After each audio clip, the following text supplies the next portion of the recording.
Olá, queridos alunos, tudo bem com vocês? Estamos aqui hoje para mais uma aula cujo tema é Sistema Endócrino, Hormônios e Glândulas Envolvidas.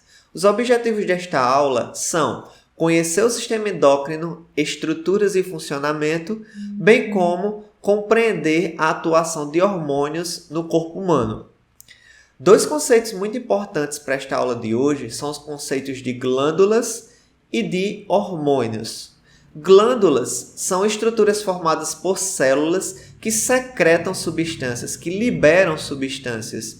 E elas podem ser classificadas como glândulas exócrinas ou glândulas endócrinas. Qual a diferença entre elas? Glândulas exócrinas são aquelas glândulas que liberam uma substância fora de vasos sanguíneos, fora da corrente sanguínea.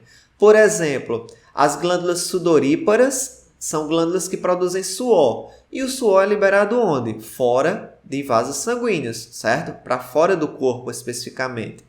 Um outro exemplo de glândula exócrina são as glândulas salivares. As glândulas salivares produzem saliva e essa saliva também não é liberada da mesma forma, não é liberada dentro de vasos sanguíneos, é liberada dentro da cavidade oral. Então, glândulas exócrinas são aquelas que produzem substâncias que são liberadas fora de vasos sanguíneos, diferentemente das glândulas endócrinas. As glândulas endócrinas são específicas, são as glândulas que compõem o sistema endócrino e elas são caracterizadas por produzir substâncias que são liberadas dentro da corrente sanguínea, dentro de vasos sanguíneos.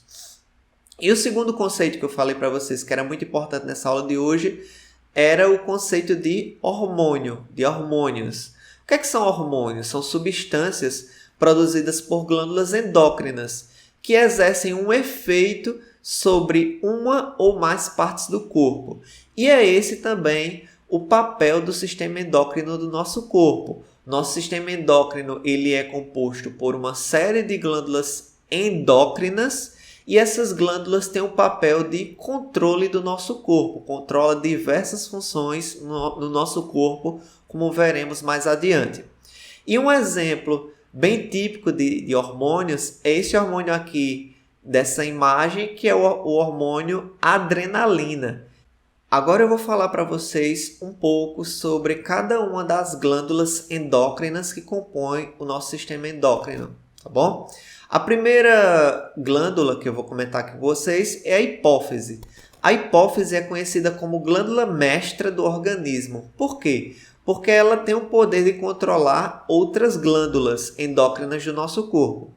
Ela é controlada, por sua vez, pelo hipotálamo, certo? E o hipotálamo é uma região do nosso cérebro que fica mais ou menos aqui, ó, certo?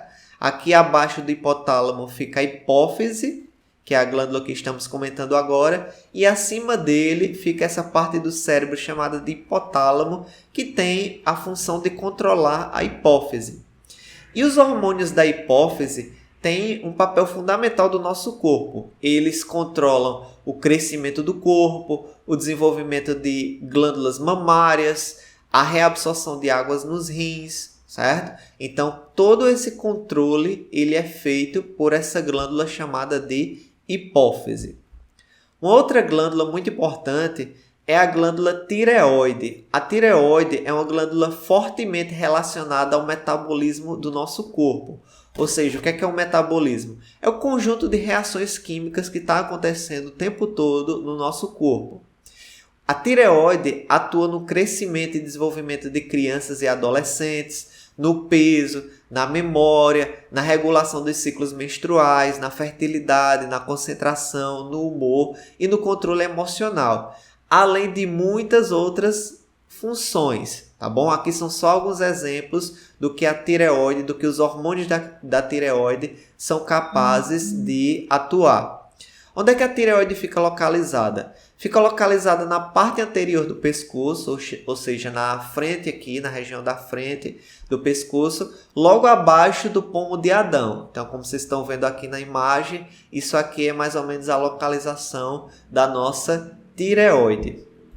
Agora, comentando sobre o pâncreas ele é um uma glândula endócrina com uma particularidade. O pâncreas, vocês já ouviram falar também dele no sistema digestório. Professor, então o pâncreas faz parte do sistema endócrino ou sistema digestório? Bem, dos dois. Por quê? Porque o pâncreas ele é tanto uma glândula exócrina quanto uma glândula endócrina. Ele é conhecido como uma glândula mista. Por quê? Em que momento o pâncreas é considerado uma glândula exócrina? Quando produz o suco pancreático, que vai atuar lá na digestão. Então, como aquele suco pancreático é liberado dentro do intestino, dentro do duodeno, que é a primeira porção do intestino delgado, não é dentro de vasos sanguíneos. Então, nesse momento, o pâncreas está atuando como uma glândula exócrina. E quando é que ele atua como uma glândula endócrina? Ele atua como uma glândula endócrina quando ele produz hormônios como a insulina e o glucagon. Tanto a insulina quanto o glucagon são liberados dentro da corrente sanguínea, tá bom? E essa insulina e o glucagon, eles têm o papel de controlar os níveis de glicose, os níveis de açúcar em nosso sangue. O nosso pâncreas está localizado por trás do nosso estômago. Então, o estômago aqui está um pouco transparente para que a gente possa ver o pâncreas aqui atrás do estômago. E ele se conecta tanto à corrente sanguínea quanto ao intestino delgado, tá bom? As outras glândulas que nós vamos comentar agora são as glândulas suprarrenais, que são conhecidas como as glândulas do estresse. Os seus hormônios participam da regulação dos níveis de sódio, potássio e água no organismo, do metabolismo de carboidratos e nas respostas do corpo em situação de estresse. Apesar de a situação de estresse ser a situação mais típica que as glândulas suprarrenais controlam, não é só isso, não se limita a isso. Tem uma série de outras funções que as glândulas suprarrenais controlam. Por exemplo, produz um hormônio chamado cortisol, que é um anti-inflamatório natural do nosso corpo. E também a adrenalina, que é um desses hormônios que estão relacionados à situação de estresse, que é típico das glândulas suprarrenais. Uma outra glândula endócrina muito importante são os ovários. Os ovários, eles são órgãos responsáveis pela produção de óvulos, que são células reprodutivas femininas da mulher. Mas também os ovários têm um papel fundamental na liberação de hormônios. Mais especificamente, os ovários produzem os hormônios estrógeno e progesterona, que atuam no desenvolvimento das características sexuais femininas, como o desenvolvimento das mamas e no processo de gestação. Nos homens, especificamente, existem os testículos, que são órgãos responsáveis pela produção de espermatozoides, mas também pela liberação de hormônios. O hormônio típico que é liberado pelos testículos é o hormônio testosterona, que influi nas características sexuais secundárias masculinas, como a barba e voz grave. Bem, por hoje é só. Espero que vocês tenham aprendido um pouco mais sobre esse sistema fantástico que é o sistema endócrino e até a próxima aula. Tchau!